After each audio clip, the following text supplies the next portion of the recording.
الحمد لله وسلام على عباده الذين اصطفى أما بعد أعوذ بالله من الشيطان الرجيم بسم الله الرحمن الرحيم والله ولي المؤمنين سبحان ربك رب العزة عما يصفون وسلام على المرسلين والحمد لله رب العالمين اللهم صل على سيدنا محمد وعلى آل سيدنا محمد وبارک وسلم۔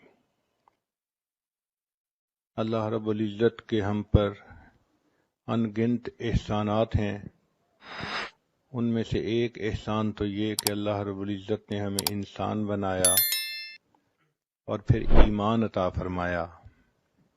ایمان کا عطا کرنا اللہ رب العزت کی بڑی نعمتوں میں سے ایک ہے۔ پھر رب کریم نے ہمیں نبی علیہ الصلوۃ والسلام کی امت میں پیدا فرمایا۔ یہ وہ سعادت ہے جس کو حاصل کرنے کے لیے پہلی امتوں کے انبیاء دعائیں کرتے تھے۔ اللہ تعالیٰ نے ہمیں بن مانگے یہ نعمت عطا فرمائی۔ ہم جس قدر اللہ رب العزت کا شکر ادا کریں وہ کم ہے۔ پھر اللہ رب العزت نے ہمیں صحت سلامتی والا جسم عطا کیا۔ وہ بھی لوگ ہوتے ہیں جو ماں کے پیٹ سے جب پیدا ہوتے ہیں تو ان کی بینائی نہیں ہوتی۔ یہ بینائی والی نعمت کتنی قیمتی ہے جو اللہ تعالیٰ نے بن مانگے عطا فرمائی۔ ہمارے ایک حافظ تھے، حفظ مکمل کیا تو وہ ملنے کے لیے آئے، اور جب آئے تو کہنے لگے حضرت آج میں آپ سے ایک دعا کروانے کے لیے آیا ہوں۔ میں نے مسکرا کے کہا کہ حافظ صاحب آپ ماشاءاللہ جوان العمر ہیں، حفظ مکمل ہو گیا، اب آپ چاہتے ہوں گے کہ میری شادی کی دعا کر دیں۔ تو جب میں نے یہ کہا تو حافظ صاحب کی آنکھ سے آنسو آ گئے۔ میں بھی بہت سیریس ہوا۔ میں نے پوچھا حافظ صاحب کیا ہوا؟ کہنے لگے حضرت دعا یہ کروانا چاہتا ہوں کہ جس ہستی کو میں اپنی ماں کہتا ہوں آج تک میں اس کا چہرہ نہیں دیکھ سکا، آپ میرے لیے دعا کر دیں کہ اللہ مجھے ایک مرتبہ بینائی دے دے، میں ماں کا چہرہ تو دیکھ سکوں۔ اس وقت احساس ہوا کہ اے کریم آقا، آپ نے ہمیں جو بینائی والی نعمت عطا فرمائی یہ کتنی قیمتی ہے، اور ہم اس نعمت کو مس یوز کرتے ہیں اور غیر محرم کے اوپر استعمال کرتے ہیں۔ کتنے لوگ ہیں جو ماں کے پیٹ سے پیدا ہوتے ہیں اور وہ بچے بہرے ہوتے ہیں، وہ سن نہیں سکتے، اشاروں میں باتیں کرتے ہیں، اور جو بچہ بچپن سے بہرا ہو عام طور پہ وہ گنگا بھی ہوتا ہے، چونکہ وہ سن نہیں سکتا تو اس کی ویکیبلری نہیں ہوتی، وہ بول بھی نہیں سکتا۔ اللہ رب العزت نے ہمیں سماعت بھی عطا فرمائی، ہم بات سنتے بھی ہیں، بات کرتے بھی ہیں۔ پھر دیکھیں انسان کے چہرے پر ناک ایک چھوٹا سا عضو ہے، لیکن اس ناک کے اندر اتنی خوبصورتی ہے کہ اس کے خوبصورت ہونے سے چہرہ خوبصورت ہوتا ہے اور اس کے بدصورت ہونے سے چہرہ بدصورت بن جاتا ہے۔ اللہ رب العزت نے یہ نعمت بھی ہمیں اچھی عطا فرمائی۔ پھر زبان کو دیکھیے، اللہ تعالیٰ نے ہم کلامی کی توفیق عطا فرمائی۔ ہم اپنی فیلنگز کو الفاظ کا جامہ پہنا سکتے ہیں، دوسرے سے بات کر سکتے ہیں۔ مجھے ایک مرتبہ ایک ایسے گھر میں جانے کا موقع ملا جہاں خامد گنگا تھا، بول نہیں سکتا تھا، اس کے 4 بچے تھے۔ تو میں ان کے گھر جا کے یہی سوچتا رہا کہ یہ 4 بچوں کا باپ ہے، اپنی بیوی سے اظہار محبت کرنا اس کو کتنا مشکل محسوس ہوتا ہوگا۔ ہم الفاظ کو کس طرح بنا سنوار کے کہہ دیتے ہیں دوسرے بندے کا دل خوش کرنے کے لیے، اور وہ اپنی بیوی سے صرف اشاروں سے باتیں کرتا تھا۔ اب دیکھیے یہ اللہ تعالیٰ کی ایک نعمت ہے جو اللہ نے عطا فرمائی تاکہ اس زبان کے ذریعے سے ہم قرآن پڑھیں اور اس زبان کے ذریعے سے ہم دین کی باتیں کریں۔ پھر اللہ رب العزت نے ہمیں ہونٹ عطا فرمائے۔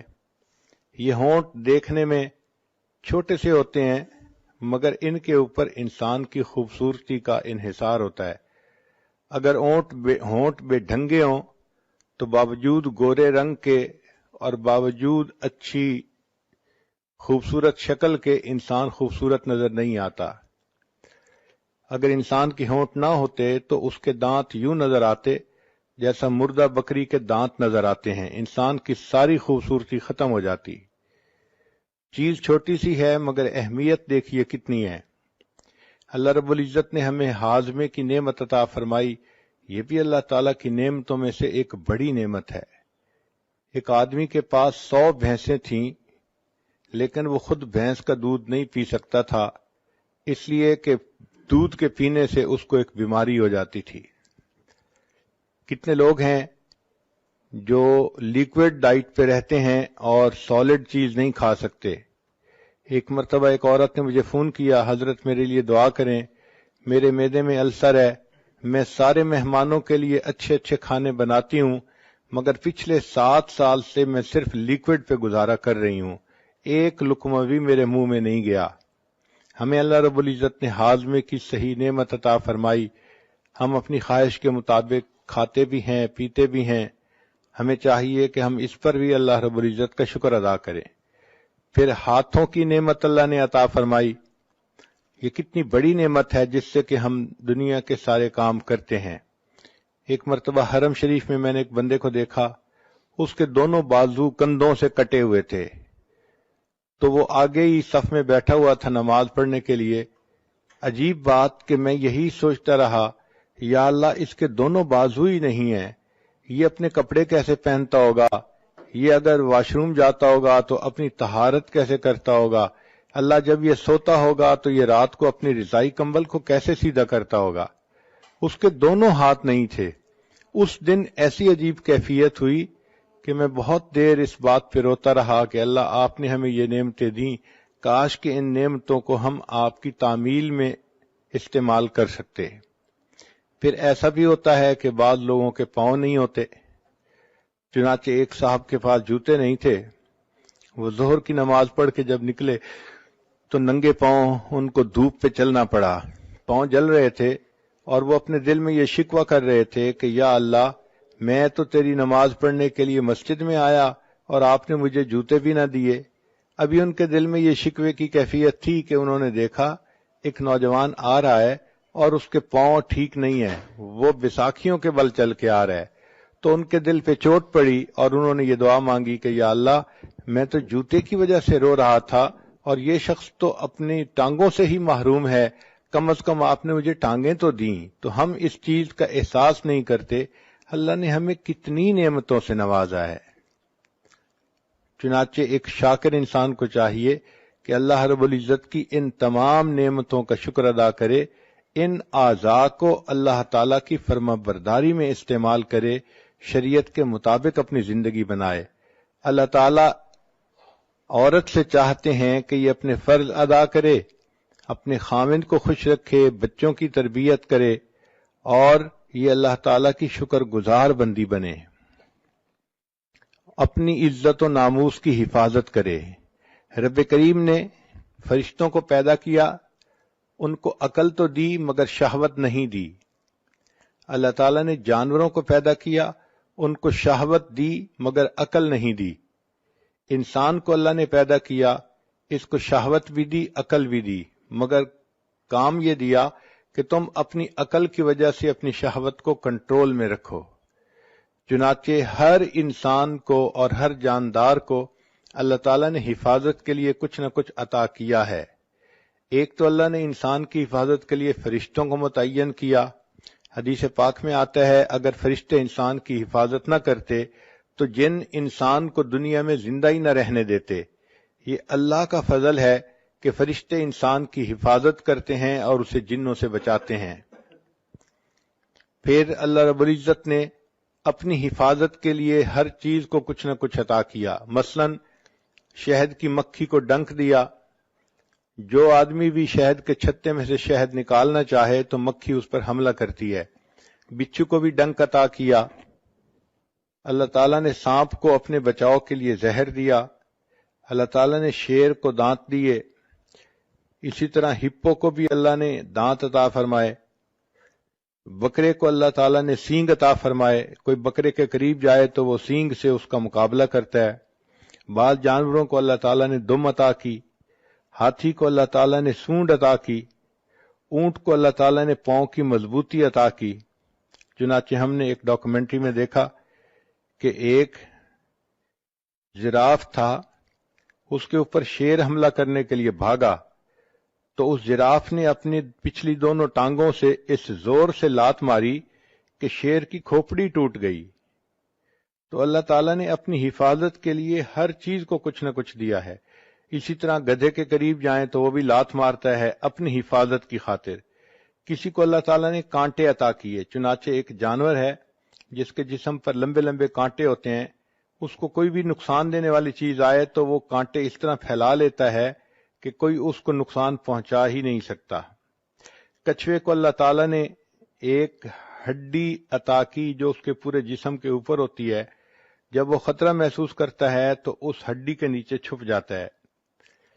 اللہ تعالیٰ نے مچھلی کو سیلانیت عطا فرمائی، چنانچہ مجھے آج بھی یاد ہے کہ 5ویں کلاس کا طالب علم تھا تو میرے بھائی مجھے ایک مرتبہ دریا پر لے گئے، وہاں لوگ مچھلی پکڑ رہے تھے تو میرا بھی جی چاہا کہ میں مچھلی پکڑوں۔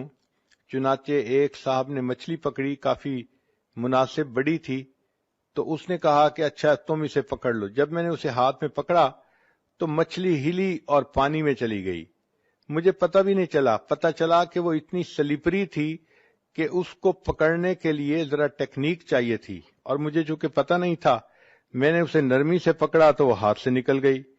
مچھلی کی طرح ہاتھ سے نکل جانا یہ ایک ضرب المثل بن گئی ہے۔ اسی طرح ایک مچھلی ایسی بھی ہے کہ جو اپنی حفاظت کے لیے بجلی کا جھٹکا مارتی ہے۔ ہم نے ایک ایکویریم میں دیکھا امریکہ میں کہ ایک ایسی مچھلی تھی کہ جب وہ ہلتی تھی تو 440 وولٹ کا کرنٹ پیدا ہوتا تھا۔ انہوں نے ایک بلب لگایا ہوا تھا تو وہ بلب جلتا تھا اور پتہ چلتا تھا کہ اس مچھلی کے ہلنے سے برقی رو پیدا ہو رہی ہے۔ ایک مچھلی کو اللہ تعالیٰ نے ڈنک والی دم عطا فرمائی، چنانچہ جو اس کے قریب آتا ہے اس کو وہ ڈنک لگاتی ہے اور بندہ مر جاتا ہے۔ اللہ تعالیٰ نے چوہے کو دن میں اور رات میں دیکھنے کے لیے نظر عطا فرمائی تاکہ یہ بلی سے ہر وقت بچ سکے۔ چھچھوندر، اس کو اللہ تعالیٰ نے بچنے کے لیے بدبو عطا کی، چنانچہ اس کے اندر بدبو اتنی ہوتی ہے کوئی اس کے قریب رہنا بھی پسوا۔ کہنے لگا جی کہ اس کی وجہ سے میرے ہاتھ گیلے ہو گئے، تو پتہ چلا کہ مینڈک کا یہ ٹرک ہے کہ جو کوئی بندہ اس کو پکڑتا ہے وہ پیشاب کر دیتا ہے اور بندہ اس کو پھر کنفیوز ہو کے چھوڑ دیتا ہے۔ تو ہر کسی کو اللہ نے اپنی حفاظت کے لیے کچھ نہ کچھ عطا کیا۔ عورت کو اللہ نے اپنی حفاظت کے لیے عقل عطا کی، چنانچہ عورت کو چاہیے کہ وہ اپنی عقل کی وجہ سے سوچے اور اپنی جان اور اپنی عزت آبرو کی حفاظت کرے۔ یہ عقل ایک ڈھال ہے جو انسان کی عزت آبرو کو بچا لیتی ہے۔ جو لڑکیاں عقل استعمال نہیں کرتی وہ بڑی جلدی غیر محرم بندوں کے سامنے شکار بن جاتی ہیں اور ان کا وکٹم بن جاتی ہیں۔ اللہ رب العزت نے عورت کو بہت خوبی دی ہے، کوئی مرد اس سے بات کرے اس کو بہت جلدی پتہ چلتا ہے کہ یہ کس اسٹیشن سے بول رہا ہے یا کس نیت سے بات کر رہا ہے۔ یہ سمجھ اور فہم عطا کرنے کا مقصد یہی تھا کہ چونکہ اس نے اپنی عزت و ناموس کی حفاظت کرنی تھی تو اللہ تعالیٰ نے اس کو اس معاملے میں بہت زیادہ فہیم بنایا کہ اس کو پتہ چل جاتا ہے کہ یہ غیر مرد مجھ سے کیا چاہتا ہے۔ اس لیے فرمایا کہ تم غیر مرد سے بات کرنے کا موقع پیش بھی آ جائے تو تم ذرا روکھے انداز میں بات کرو، آواز میں لوچ پیدا نہ کرو، ڈھیلی سریلی آواز بنا کے بات نہ کرو۔ فَيَطْمَعَ الَّذِي فِي قَلْبِهِ مَرَضٌ، ورنہ طمع کرے گا وہ بندہ جس کے دل کے اندر مرض ہوگی۔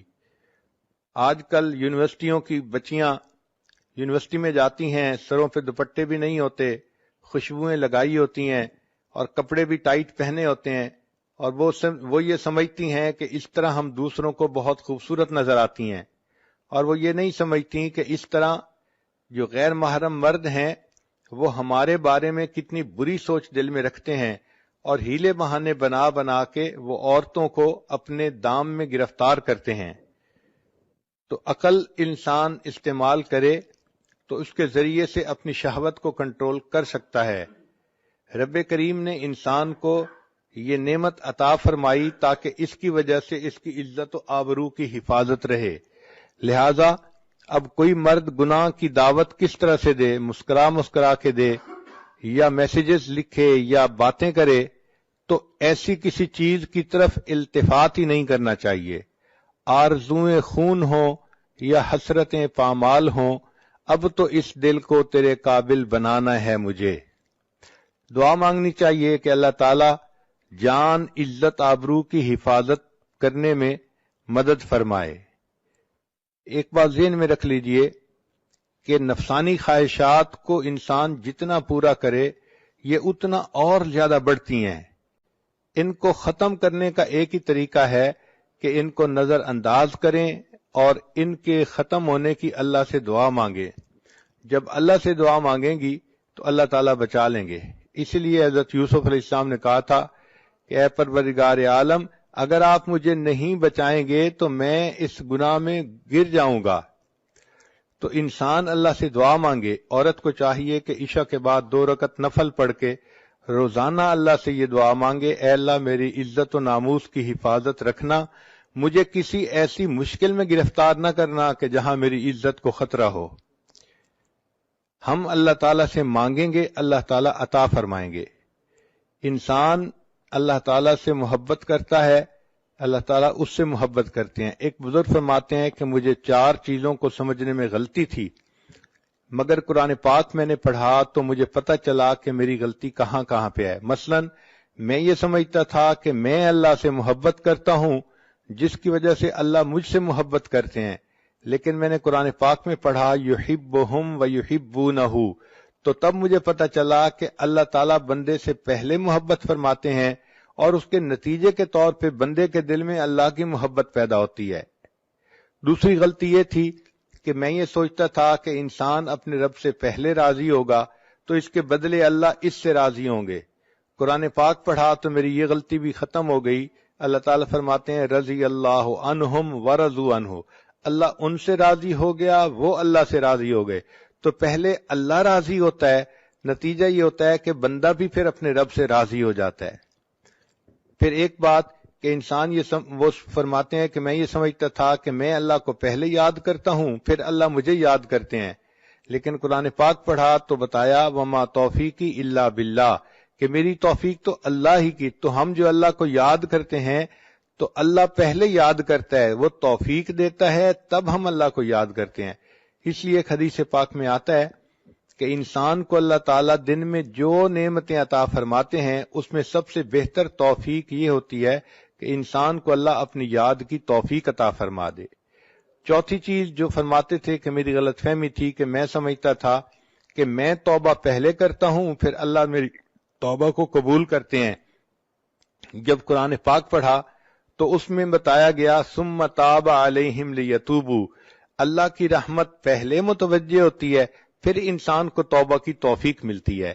تو یہ ذہن میں رکھیے کہ اللہ کی رحمت کی نظر پہلے ہوتی ہے، اللہ تعالیٰ بندے کو اپنائیت کی نظر سے پہلے دیکھتے ہیں پھر اس کو توبہ کی توفیق ملتی ہے۔ اس اجتماع میں آنے کا بنیادی مقصد یہی ہے کہ ہم زندگی کے پچھلے گناہوں سے سچی پکی توبہ کر لیں اور آئندہ اللہ کی بارگاہ میں فرما بردار بن کر زندگی گزارنے کا ارادہ کریں۔ اللہ تعالیٰ کی طرف سے رحمت کی نظر ہوگی، ہماری طرف سے نیک بن کر رہنے کا ارادہ ہوگا تو یہ محبت کا تعلق جڑ جائے گا۔ دونوں جانب سے اشارے ہو چکے، تم ہمارے ہم تمہارے ہو چکے۔ محبت کہتے ہیں دل کا کسی کے ساتھ اتنا مشغول ہو جانا کہ دوسروں کی طرف انسان کا دھیان ہی نہ رہے، اس کیفیت کو محبت کہتے ہیں۔ کوئی دل میں اتنا سما جاتا ہے کہ اس دل میں کسی دوسرے کے لیے جگہ ہی نہیں رہتی، اور اس کی علامات یہ ہے کہ محبوب کی فرما برداری کرتا ہے اور اس کی بات ماننے میں انسان کو مزہ آتا ہے۔ ان المحب لما یحب مطیع، محب جس سے محبت کرتا ہے اس کا مطیع ہوتا ہے، اور پھر اس کی صفات کو انسان اپنا کر خوش ہوتا ہے۔ بندے کو چاہیے اپنے اللہ سے محبت کرے اور اپنے اندر اللہ تعالیٰ کی صفات کو پیدا کرے۔ چنانچہ حدیث پاک میں فرمایا تخلقوا باخلاق اللہ، تم اللہ تعالیٰ کے اخلاق کو اپناؤ۔ اللہ تعالیٰ پردہ ڈالنے والے ہیں، تم بھی بندوں کے لیے پردہ ڈالنے والے بن کر رہو۔ اللہ تعالیٰ جلدی غلطیوں کو معاف فرما دیتے ہیں، تم بھی دوسروں کی غلطیوں کو جلدی معاف کرو۔ اللہ تعالیٰ رحیم و کریم ہے، تم بھی رحیم و کریم بن کر رہو، دوسروں کے لیے عفو درگزر کا معاملہ کرو۔ اللہ تعالیٰ حلیم ہے، تم بھی اپنے اندر حلم پیدا کرو۔ اور یہ بھی سوچئے کہ ہم اللہ سے محبت بعد میں کرتے ہیں، پہلے اللہ تعالیٰ ہم سے محبت کرتے ہیں۔ حدیث پاک میں ہے، حدیث قدسی، یبن آدم انی لک محبن، اے آدم کے بیٹے میں تم سے محبت کرتا ہوں۔ تو اللہ تعالیٰ بندے سے محبت پہلے کرتے ہیں، پھر اس کے بعد بندے کو اللہ سے محبت کی توفیق نصیب ہوتی ہے۔ اللہ تعالیٰ اتنے احسانات کرتے ہیں بندے پر، ہمیں تو ان کا پتہ بھی نہیں چلتا کہ کیسے ہیں، پھر اس کے بعد بندے کو اللہ سے محبت کی توفیق نصیب ہوتی ہے۔ اللہ تعالیٰ اتنے احسانات کرتے ہیں بندے پر، ہمیں تو ان کا پتہ بھی نہیں چلتا کہ کیسے کیسے احسانات ہیں۔ مثال کے طور پہ اللہ تعالیٰ بندے کے رازق ہیں، تو اللہ تعالیٰ وقت کے ساتھ ساتھ بندے کے رزق کے دروازے بڑھاتے چلے جاتے ہیں۔ ایک علمی نکتہ ہے، بچیاں اس پوائنٹ کو نوٹ کریں کہ دیکھیں جب بچہ اس دنیا میں پیدا ہونا ہوتا ہے تو ماں کے پیٹ میں اس کے رزق کا ایک دروازہ ہوتا ہے، وہ ایک تعلق جو ماں کے جسم کے ساتھ بچے کے جسم کا ہے، وہ ایک آنت ہوتی ہے جس کے ذریعے سے خون اس بچے کو مل رہا ہوتا ہے، غذا مل رہی ہوتی ہے، اور بچہ اسی کے ذریعے سے ماں کے پیٹ میں پل رہا ہوتا ہے۔ تو گویا ماں کے پیٹ میں انسان کے لیے رزق کا ایک دروازہ تھا، پھر جب وہ بچہ اس دنیا میں پیدا ہو گیا، اب اللہ تعالیٰ نے دو دروازے بنا دیے، ماں کے سینے میں دو پستان بنا دیے۔ پہلے ایک جگہ سے رزق ملتا تھا، اب دو جگہ سے رزق ملنا شروع ہو گیا اس دنیا میں آنے کے بعد۔ پھر بچہ تھا، ماں کا دودھ پیتا تھا، جب بچہ بڑا ہو گیا اور ماں کے دودھ کے علاوہ اب باقی چیزیں کھانے لگ گیا، اللہ تعالیٰ نے اس کے لیے رزق کے چار دروازے کھول دیے۔ ایک دروازہ لحمیات کا یعنی گوشت کا، ایک اجناس کا یعنی گندم روٹی چاول وغیرہ کا، اور ایک مشروبات کا کہ اللہ تعالیٰ نے انسان کے لیے وہ بھی اور ایک ثمرات کا یعنی پھلوں کا۔ تو یہ چار طرح کا رزق انسان کو جوانی میں ملتا ہے۔ ماں کے پیٹ میں ایک راستہ تھا، جب پیدا ہوا اور بچہ تھا تو سینے سے دو راستے بن گئے، پھر جب بڑا ہوا تو اللہ نے چار راستے بنا دیے، اور اگر یہ نیکی کی زندگی گزار کے اس دنیا سے جائے گا تو جنت کے 8 دروازے کھلیں گے، یعنی 8 راستے رزق کے جنت میں اس کو مل جائیں گے۔ تو دیکھیے وقت کے ساتھ ساتھ اللہ تعالیٰ کس قدر اپنی نعمتیں اس بندے پر بڑھاتے چلے جاتے ہیں۔ بندے کو چاہیے کہ اپنے اللہ کا فرما بردار بن کر زندگی گزارے۔ اللہ تعالیٰ بہت رحیم و کریم ہے، وہ بندے کو اپنی نعمتوں میں خوش دیکھنا چاہتے ہیں، اپنے بندے کو محروم دیکھنا پسند نہیں کرتے۔ امام غزالی رحمۃ اللہ علیہ نے لکھا ہے کہ جب بندہ کوئی گناہ کرتا ہے تو اللہ تعالیٰ کی زمین چیختی ہے اور پکارتی ہے کہ اے اللہ اگر آپ مجھے اجازت دیں تو میں اس بندے کو نگل جاؤں۔ اللہ تعالیٰ فرماتے ہیں اگر تم نے میرے بندے کو پیدا کیا ہے تو تم اس کو پکڑ لو، اور اگر میں نے پیدا کیا ہے تو میرے اور اس بندے کے درمیان دخل مت دو۔ ان اتانی نہارن قبلتہ، اگر یہ بندہ دن میں میرے پاس توبہ کے لیے آئے گا میں اس کو قبول کر لوں گا، وَإِنْ أَتَانِي لَيْلًا قَبِلْتُهُ، اور اگر یہ میرے پاس رات میں آئے گا توبہ کرنے تب بھی میں قبول کر لوں گا۔ لَوَجَدُ اللَّهَ تَوَّابًا رَحِيمًا، یہ اپنے رب کو تواب اور رحیم پائے گا۔ تو اللہ تعالیٰ بندے کو عذاب دینا پسند نہیں فرماتے، صرف اس وقت عذاب دیتے ہیں جب بندہ سرکشی کرتا ہے۔ قرآن مجید میں اللہ تعالیٰ فرماتے ہیں بلا من کسب سیئۃ واحاطت بہ خطیئتہ فاولئک اصحاب النار، جس کسی نے گناہ کیا اور اس کی خطاؤں نے اس کا احاطہ کر لیا۔ اس کا مطلب یہ ہے کہ چھوٹی موٹی غلطی پہ اللہ تعالیٰ بندے کو رسوا نہیں کرتے، جب بندہ غلطیوں میں گھیر جاتا ہے اور 24 گھنٹے وہ غلطیوں ہی کے جو ہے نا اعمال کرتا رہتا ہے، اللہ فرماتے ہیں فَأُولَئِكَ أَصْحَابُ النَّارِ، یہ ہیں آگ میں جلنے والے لوگ۔ چنانچہ ہمیں چاہیے کہ ہم دنیا میں اپنے گناہوں کی اللہ تعالیٰ سے معافی مانگ لیں.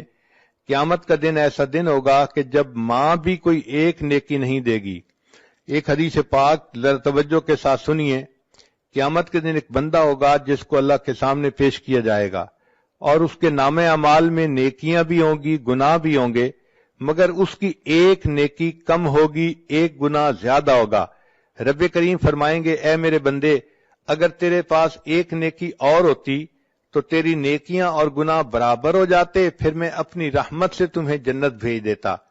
اب چونکہ تمہاری ایک نیکی کم ہے لہذا تم ایک نیکی کہیں سے لے کر آؤ. وہ نوجوان بڑے خوشی خوشی اپنے ماں باپ کی طرف جائے گا، اپنی ماں سے نیکی مانگے گا. ماں کہے گی کہ نہیں، میں نیکی ایک بھی نہیں دے سکتی. وہ بچہ کہے گا کہ دیکھیں میں جہنم میں چلا جاؤں گا، میرے اوپر رحم کھائیے، اور آپ کے پاس تو نیکیاں زیادہ ہیں. ماں کہے گی اگرچہ نیکیاں زیادہ ہیں لیکن میں تمہیں اس وقت ایک نیکی بھی نہیں دے سکتی. پھر وہ بندہ اپنی بیوی سے نیکی مانگے گا، بیوی بھی انکار کر دے گی. پھر اپنے بھائی سے مانگے گا، وہ بھی انکار کر دے گا. یوم یفر المرء من اخیہ و امہ و ابی و صاحبتہ و بنی، بیٹا بھی انکار کر دے گا. جب سب لوگ انکار کر دیں گے تو وہ بڑا ہی مایوس ہوگا کہ اتنے میرے لوڈ ون تھے اور آج ان کے پاس نیکیاں زیادہ بھی ہیں، یہ مجھے ایک نیکی دینے کے لیے تیار نہیں ہے. اتنے میں اس کو ایک بندہ ملے گا، وہ پوچھے گا تم کیوں رو رہے ہو؟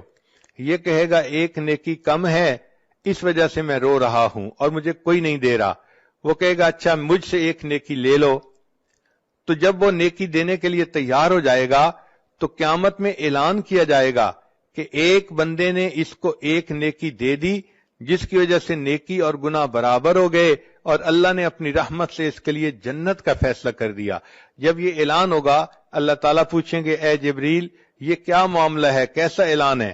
جبریل علیہ السلام کہیں گے اللہ آپ کے ایک بندے نے اپنی ایک نیکی دوسرے کو دے دی.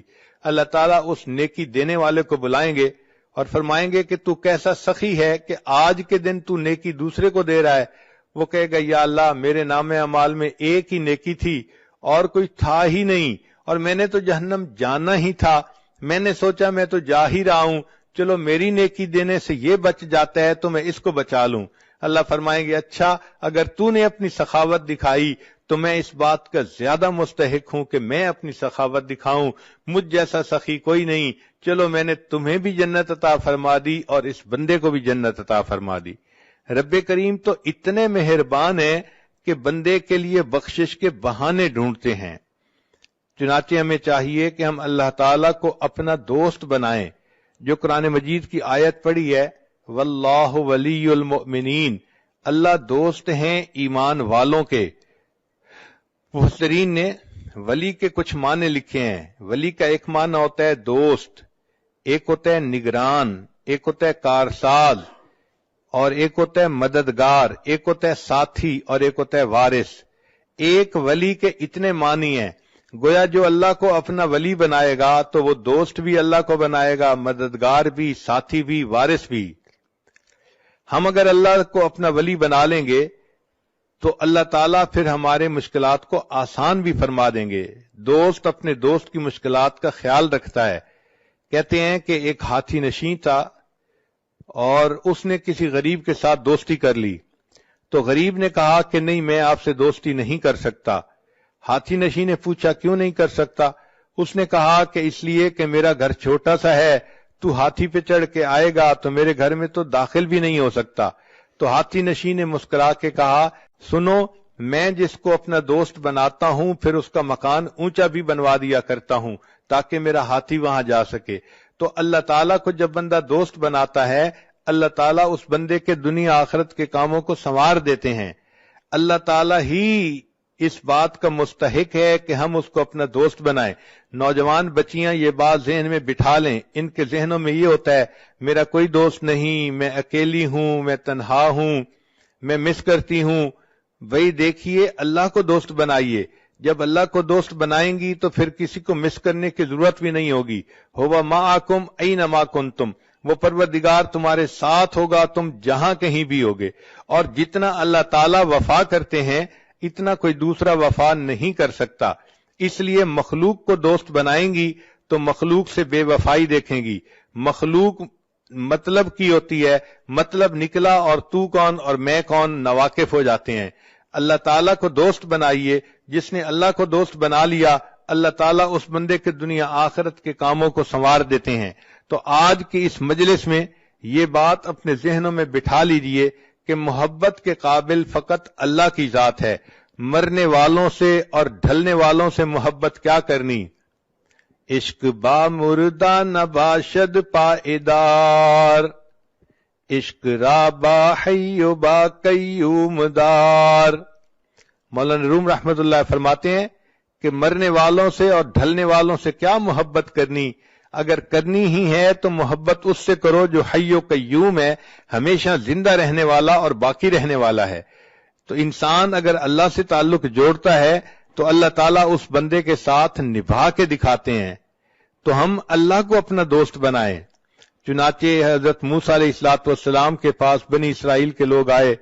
اے اللہ کے نبی علیہ السلام، بڑا عرصہ ہوا بارش نہیں ہوئی، پانی کی قلت ہے اور جانور بھی پریشان ہیں، انسان بھی پریشان ہے، آپ دعا کیجئے. حضرت موسیٰ علیہ السلام نے فرما دیا کہ اچھا، ساری قوم کے لوگ باہر ویرانے میں آئیں اور میں دعا کرواؤں گا. چنانچہ حدیث پاک میں آتا ہے کہ 70,000 لوگ اکٹھے ہوئے. حضرت موسیٰ علیہ السلام نے خوب دعا مانگی، اللہ تعالیٰ سے گڑ گڑا کے فریاد کی، مگر بارش کے کوئی آثار نہیں تھے. جب کافی دیر دعا کرنے کے بعد بھی بارش نہ ہوئی تو موسیٰ علیہ السلام نے پوچھا، اے اللہ، آپ کا ایک نبی آپ سے اپنی امت کے ساتھ مل کے دعا کر رہا ہے اور آپ کی طرف سے قبولیت کے آثار ظاہر نہیں ہو رہے.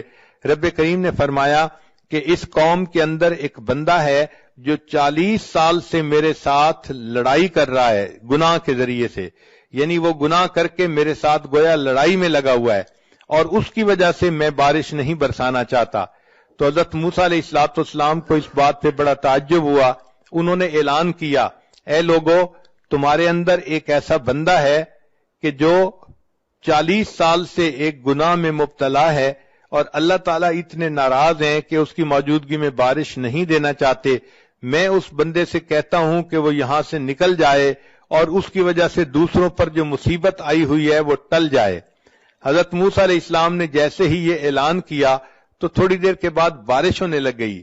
حضرت موسیٰ علیہ السلام بڑے حیران کہ کوئی بندہ باہر نکلا بھی نہیں اور بارش بھی شروع ہو گئی، اور اللہ تعالیٰ فرماتے ہیں کہ اس مجمع میں ایک بندہ ہے جو میرے ساتھ گناہ کے ذریعے جنگ میں لگا ہوا ہے. تو رب کریم صلی اللہ علیہ وسلم سے پوچھا کہ یا اللہ، یہ بارش کیسے ہوئی؟ اللہ تعالیٰ نے فرمایا کہ جس بندے کی وجہ سے بارش روکی گئی تھی اسی بندے کی وجہ سے بارش ہوئی. اے اللہ، اس کی وجہ سے بارش کیسے ہوئی؟ فرمایا کہ جب آپ نے اعلان کیا اس بندے نے اپنے دل میں سوچا کہ اے اللہ، اگر میں اس وقت لوگوں سے باہر نکل جاؤں گا تو میری رسوائی ہوگی، میں کسی کو چہرہ دکھانے کے قابل نہ رہوں گا. اے کریم آقا، آسیتک 40 سنۃ فامہلتنی، میں نے 40 سال آپ کی نافرمانی کی، آپ نے مجھے ڈھیل دے دی. جئتک تقیا فقبلنی، اے اللہ، کہنے لگا جی کہ اس کی وجہ سے میرے ہاتھ کہنے لگا جی کہ اس کی وجہ سے میرے ہاتھ گیلے ہو گئے. تو پتہ چلا کہ مینڈک کہنے لگا جی کہ اس کی وجہ سے میرے ہاتھ کہنے لگا جی کہ اس کی وجہ کہنے لگا جی کہ اس کی وجہ سے میرے ہاتھ کہنے لگا جی کہ اس کی وجہ سے میرے ہاتھ کہنے لگا جی کہ اس کی وجہ کہنے لگا جی کہ اس کی وجہ سے میرے کہنے لگا جی کہ اس کی وجہ کہنے لگا جی کہ اس کی وجہ سے میرے ہاتھ کہنے لگا جی کہ اس کی وجہ سے میرے ہاتھ گیلے ہو گئے. تو پتہ چلا کہ مینڈک کہنے لگا جی کہ اس کی وجہ سے میرے ہاتھ کہنے لگا جی کہ اس کی وجہ کہنے لگا جی کہ اس کی وجہ کہنے لگا جی کہ اس کی وجہ سے میرے ہاتھ کہنے لگا جی کہ اس کی وجہ سے میرے ہاتھ کہنے لگا جی کہ اس کی وجہ سے میرے کہنے لگا جی کہ اس کی وجہ سے میرے ہاتھ کہنے لگا جی کہ اس کی وجہ تھے. اتنے اس کے خزانے تھے، گوڈاؤن تھے. چنانچہ جب بنی اسرائیل پر زکوٰۃ کا حکم آیا تو حضرت موسیٰ علیہ السلام نے اعلان فرمایا کہ زکوٰۃ ادا کی جائے. قارون کو کہا کہ وہ بھی زکوٰۃ دے.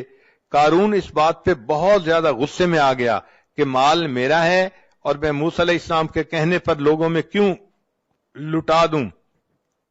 اب غصے کی وجہ سے وہ چاہتا تھا کہ میں کوئی ایسا کام کروں کہ مجھے زکوٰۃ نہ دینی پڑے. اپنے دوستوں میں بیٹھ کے اس نے مشورہ کیا. چنانچہ دوستوں نے اس کو مشورہ کیا کہ تم کوئی ایسا کام کرو کہ جس کی وجہ سے موسیٰ علیہ الصلوۃ والسلام کی عزت خراب ہو جائے اور وہ لوگوں کی نظر سے گر جائیں، پھر آپ کہنا کہ میں ان کی بات نہیں مانتا. چنانچہ اس نے ایک عورت کے ساتھ رابطہ کیا اور اس کو کہا کہ میں تمہیں اتنے اتنے پیسے دوں گا، تم مجمع میں کھڑے ہو کے الزام لگا دینا کہ موسیٰ علیہ الصلوۃ والسلام نے میرے ساتھ حرام کاری کی ہے. چنانچہ عورت اگرچہ سمجھدار ہوتی ہے مگر ایموشنلی بہت جلدی پھسل جاتی ہے. وہ عورت مال کے چند ٹکوں کی خاطر پھسل گئی اور کہنے لگی بہت اچھا. چنانچہ ایک مجلس تھی جس میں حضرت موسیٰ علیہ السلام بھی تھے، بنی اسرائیل کے لوگ بھی تھے. وہاں پر وہ عورت کھڑی ہوئی اور کہنے لگی لوگوں میں آپ لوگوں کو ایک بات کہنا چاہتی ہوں. چنانچہ وہ یہ بات کہنا چاہتی تھی مگر اللہ تعالیٰ مددگار ہیں. حضرت موسیٰ علیہ السلام کا روب ایسا تھا کہ وہ کوئی بات نہ کر سکی اور کہنے لگی کہ بھئی مجھے تو قارون نے پیسے دینے کا وعدہ کیا تھا اور یہ کہا تھا کہ تم موسیٰ علیہ السلام پر بہتان لگا دو، اور موسیٰ علیہ السلام نے تو میرے ساتھ کوئی ایسا کام نہیں کیا، وہ تو بالکل پاک ہیں اور صاف ہیں. جب حضرت موسیٰ علیہ السلام کو پتہ چلا کہ قارون نے مجھے پبلکلی انسلٹ کرنے کے لیے ایسی حرکت کی تو موسیٰ علیہ السلام کو بہت جلال آیا. اللہ تعالیٰ سے دعا کی اے اللہ آپ مہربانی فرما دیجئے اور اس میری تکلیف کو دور کر دیجئے. رب کریم نے فرمایا کہ اے میرے پیارے موسیٰ علیہ السلام، میں نے تھوڑی دیر کے لیے زمین کو تمہارے ماتحت کر دیا، جو حکم آپ زمین کو دیں گے وہ حکم زمین مانے گی. چنانچہ موسیٰ علیہ السلام نے حکم دیا اے زمین قارون کو نگل جا. قارون تیسرا حصہ زمین کے اندر دھنس گیا. پھر وہ پکارنے لگا، موسیٰ علیہ السلام سے معافیاں مانگنے لگا. موسیٰ علیہ السلام نے دوبارہ زمین کو کہا تو وہ 2/3 زمین کے اندر دھنس گیا. پھر معافیاں مانگنے لگا. حضرت موسیٰ علیہ السلام اتنے جلال میں تھے، تیسری مرتبہ حکم دیا اے زمین اس کو نگل جا. چنانچہ قارون کو زمین نگل گئی اور قارون زمین میں دھنستا چلا جائے گا. چنانچہ جب قارون دھس گیا اللہ تعالیٰ نے موسیٰ علیہ السلام کی طرف وحی بھیجی اے میرے پیارے موسیٰ علیہ السلام، جب آپ نے زمین کو حکم دیا اس کو نگل جا، زمین نگل رہی تھی، اس وقت وہ آہ و فریاد کر رہا تھا، معافیاں مانگ رہا تھا، مگر آپ نے اس کی ایک نہ سنی اور اس کو آپ نے پورا کا پورا زمین کے اندر دھسا دیا. اے میرے پیارے موسیٰ علیہ السلام، اگر وہ اس وقت مجھ سے فریاد کرتا تو میں پروردگار اس وقت بھی اس کی اس فریاد کو قبول کر لیتا اور اسے معاف کر دیتا. تو رب کریم تو اتنے مہربان ہے کہ ان کی مہربانی کے بارے میں کوئی بندہ سوچ ہی نہیں سکتا. کتابوں میں لکھا ہے ایک بندہ بت پرست تھا. ایک رات اس کو کوئی کام تھا تو اس نے کہا کہ میں آج رات بت کی عبادت کروں گا اور دعا مانگوں گا. چنانچہ وہ ساری رات یا سنم کہہ کے پکارتا رہا، دعا مانگتا رہا. اس کے اوپر نیند کا غلبہ ہو گیا. اب جب نیند کا غلبہ ہوا تو نیند کے غلبے میں یا سنم کہتے کہتے اس نے زبان سے نکلا یا سمد. سمد اللہ تعالیٰ کا نام ہے. تو جیسے ہی اللہ تعالیٰ کا نام لکھا اللہ تعالیٰ نے فوراً فرمایا لبیک یا عبدی، اے میرے بندے تم مجھ سے کیا چاہتا ہے؟ فرشتے حیران ہیں، اے اللہ یہ بت پرست ہے، یہ صنم کو پوجنے والا، یہ ساری رات صنم کو جو ہے پکارتا رہا. نیند کے غلبے کی وجہ سے آپ کا نام اس کی زبان سے نکل آیا اور آپ فوراً متوجہ ہوئے لبیک یا عبدی، میرے بندے بتاؤ تم کیا چاہتے ہو؟ اللہ تعالیٰ نے فرشتوں کو فرمایا کہ فرشتوں اس بندے نے بت کی پرستش کی، ساری رات بت کو پکارتا رہا اور بت نے کوئی جواب نہ دیا. اگرچہ میرا نام غفلت کی حالت میں اس کے منہ سے نکلا، اگر میں بھی جواب نہ دیتا پھر مجھ میں اور بت میں کیا فرق رہتا؟ تو رب کریم اگر اتنے مہربان ہے کہ ایک بت پرست غفلت کی حالت میں یا سمد کہہ دیتا ہے، اللہ اس کو بھی پکار کا جواب دیتے ہیں، تو اگر وہ عورت جو اللہ سے محبت کرتی ہے، اللہ کی وجہ سے اپنی عزت و آبرو کی حفاظت کرتی ہے، اللہ کے محبوب صلی اللہ علیہ وسلم کی ایک ایک سنت پر محبت سے عمل کرتی ہے، ایسی نیک پاک لڑکی اگر تہجد کے وقت میں اللہ کے سامنے ہاتھ اٹھائے گی اور دعا مانگے گی، اللہ تعالیٰ اس کی دعاؤں کو کیوں نہیں قبول فرمائیں گے؟ اگر فرق ہے تو ہماری طرف سے ہے. عورت کو چاہیے کہ وہ اللہ کو اپنا وکیل بنائے، اللہ کو اپنا نصیر بنائے، اللہ کو اپنا ولی بنائے. حسبنا اللہ و نعم الوکیل نعم المولا و نعم النصیر۔ ایک تجربے کی بات یہ ہے کہ عام لڑکیاں اپنے خامند کو خوش کرنے کے لیے جتنے جتن کاٹتی ہیں، ہمارا یہ تجربہ ہے کہ اگر وہ اللہ کو منانے کے لیے اس سے آدھی بھی کوشش کر لیں تو اللہ تعالیٰ ان کو اپنا ولی بنا لے، ان کو اللہ تعالیٰ اپنی مقبول بندیوں میں شامل فرما لے۔ چنانچہ یک گیر محکم بگیر، ایک کو پکڑو اور مضبوطی سے پکڑو۔ آج دل میں عورتیں یہ فیصلہ کر لیں کہ ہم نے آج سے اپنے اللہ کو جو ہے اس کے در کو پکڑ لیا، اب ہم نیک بن کر رہیں گی، اللہ کو راضی کریں گی۔ دل و من لئی تیری بن گئی، اے اللہ میں نے دل سے یہ مان لیا کہ میں تیری بن گئی، چونکہ میں نے دنیا کی بے وفائیوں کو دیکھ لیا، دنیا والوں کی بے وفائیوں کو دیکھ لیا، اب میں صرف آپ ہی کی طرف رجوع کرتی ہوں۔ میرے آقا آپ ہی ہیں، میرے مالک، میرے خالق، میرے رازق آپ ہی ہیں، میں آپ ہی سے محبت کرتی ہوں اور اپنی ہر مصیبت میں آپ ہی کو مدد کے لیے پکارتی ہوں۔ جب ایک اللہ سے تعلق جوڑیں گی پھر دیکھنا کہ اللہ تعالیٰ کیسے کیسے اپنے بندوں سے نبھاتے ہیں اور ان کے لیے معاملات کو سیدھا کر دیتے ہیں۔ قرآن مجید میں ایک جگہ تذکرہ ہے کہ فرعون کی بیوی تھی آسیہ بنت مزاحم۔ ایک مرتبہ فرعون کو پتہ چلا کہ یہ موسیٰ علیہ السلام پر ایمان لے آئی تو وہ بہت خفا ہوا اور اس نے اپنی بیوی کو اپنے گھر سے نکال دیا۔ اب بیوی کو گھر سے نکال دینا یہ کوئی چھوٹی سزا نہیں ہوتی، اس عورت کی تو ایک دفعہ زندگی ہی تاریک ہو جاتی ہے۔ تو جب وہ اس کو ذلیل و رسوا کر کے گھر سے نکال رہا تھا تو اس وقت بی بی آسیہ نے اللہ سے یہ دعا مانگی، رب ابن لی عندک بیتا فی الجنہ، اے اللہ یہ فرعون تو مجھے اپنے گھر سے دھکے دے رہا ہے اور نکال رہا ہے اور میں بے گھر ہو رہی ہوں، اے اللہ اب اس کے بدلے تو مجھے جنت میں گھر عطا فرما دینا، رب ابن لی عندک بیتا فی الجنہ۔ تو جب اس نے یہ دعا مانگی اللہ تعالیٰ نے دعا کو بھی قبول کر لیا اور اس کا تذکرہ قرآن مجید میں بھی کر دیا۔ آج بھی عورتیں یہ آیات پڑھتی ہیں قرآن پاک میں کہ ایک بندی نے دعا مانگی تھی، اللہ نے اس کو اس کے بدلے جنت میں گھر کا وعدہ فرما دیا تھا۔ تو دیکھیں اللہ تعالیٰ اپنی بندیوں کی فریادوں کو کیسے سنتے ہیں اور اس کو کیسے پورا کرتے ہیں۔ ایک اور خاتون تھی جو نبی علیہ السلام کی صحابیہ تھی، ان کا نام تھا خولہ بنت ثعلبہ۔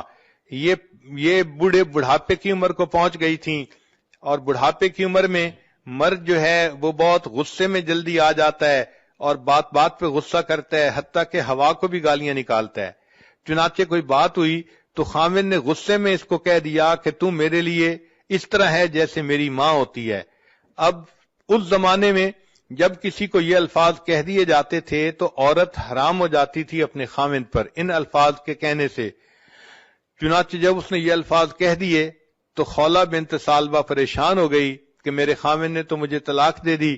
اس نے سوچا چلو میں جاتی ہوں اور جا کر ہائی کورٹ میں اپیل کرتی ہوں۔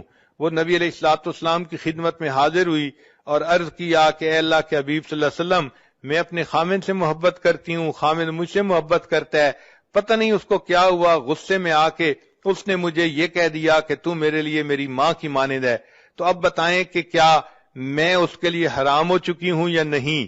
نبی السلام نے فرمایا کہ ہاں، جو اوپر توریت کے احکام آ رہے ہیں ان کے حساب سے تم اس پر حرام ہو چکی ہو۔ وہ چاہتی تھی کہ نبی علیہ السلام اس کو ویو آف کر دیں اور بتا دیں کہ نہیں تم حرام نہیں ہوئی۔ اس نے دوبارہ کہا اے اللہ کے حبیب صلی اللہ علیہ وسلم، اب میں بوڑھی ہو گئی ہوں، اگر وہ مجھے طلاق دے گا تو کوئی بندہ مجھ سے شادی کرنا بھی پسند نہیں کرے گا، اور پھر میرے بچے ہیں، میں ان بچوں کو کہاں لے کے جاؤں گی؟ اگر خامد کے پاس چھوڑوں تو بچے بگڑ جائیں گے، اپنے پاس رکھوں تو میں بچوں کو سپورٹ نہیں کر سکتی۔ اے اللہ کے حبیب صلی اللہ علیہ وسلم، میرا کیا بنے گا؟ میں کیسے زندگی گزاروں گی؟ اس نے جب 2-3 دفعہ انسسٹ کیا تو اللہ کے حبیب صلی اللہ علیہ وسلم نے اسے صاف کہہ دیا کہ اب تم اپنے خامد کے لیے حرام ہو چکی ہو، اس لیے اب تم اس کے ساتھ دوبارہ نہیں جڑ سکتی۔ جب نبی علیہ السلام نے بھی جواب دے دیا، اس وقت خولہ بنت ثعلبہ نے دل میں سوچا کہ ہائی کورٹ کا فیصلہ بھی میرے خلاف آ گیا ہے، اب مجھے سپریم کورٹ کی طرف رجوع کرنا پڑے گا۔ لہذا وہیں صحن میں کھڑے کھڑے عائشہ صدیقہ عنہا فرماتی ہیں اس نے اللہ کو پکارنا شروع کر دیا، اے پروردگار میں بوڑھی ہوں، نہ میرے پاس جوانی رہی نہ حسن رہا، کوئی مجھ سے شادی کرنے والا نہیں، اگر اس نے مجھے طلاق دے دی، میرے چھوٹے چھوٹے بچے ہیں، اے اللہ ان بچوں کو کون سپورٹ کرے گا؟ اور اگر وہ بچے میں اس کو دے دوں تو بچے بگڑ جائیں گے، ان کو ماں کی محبت نہیں ملے گی، اے اللہ میں اپنا غم کس کو بیان کروں، تو میری مدد فرما۔ عائشہ صدیقہ رضی اللہ عنہا فرماتی ہیں وہ ابھی اپنے رب سے یہ مناجات کر رہی تھی کہ نبی علیہ الصلوۃ والسلام کے اوپر وحی کے آثار شروع ہو گئے۔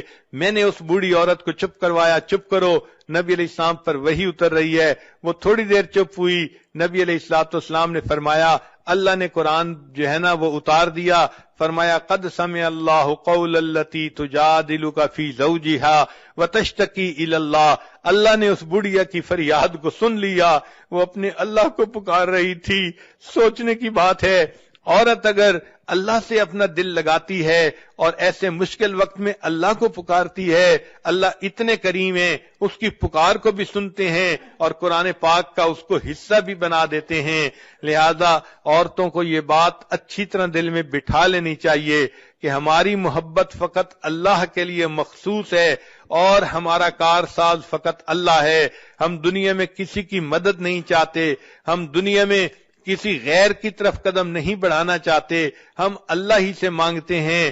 اللہ تعالیٰ مہربانی فرمائیں گے، دنیا میں بھی قدم قدم پر بندے کی حفاظت فرمائیں گے اور آخرت کی نعمتیں بھی بندے کو عطا فرمائیں گے۔ وآخر دعوانا ان الحمد للہ رب العالمین۔